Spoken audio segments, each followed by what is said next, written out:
O ako siyang ipangutana po, una ako lang siyang likay-likay kay kabalo man ka sa nasulod, di ba? Medyo depressed.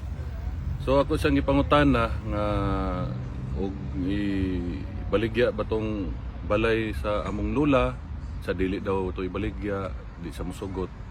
Yan ako nang gidiretso nga imong balay diya sa Doña Luisa ibaligya ba ni tubag naman siya ngano nga baligya ba daw nga mo daw na yung pinakauna niyang balay unya si Hanilet na mo daw kaugalingong balay dako daw. So mo to yan tubag.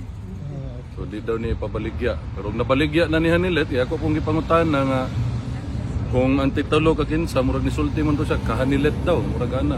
Wa po ko way klaro po diyan tubag pero nabaligya na pud may mabuhat. Kasi sa pagkakaron ang among inahan si mama namo ni sulti gyud nga og pohon og kaluyan sa Ginoo makagawa siya didto na siya papuyon sa balay namo. Wow. Okay. Daghan na naman mi kaugali ang balay. Way balay among amahan dito pwede nang puyo sa mong balay.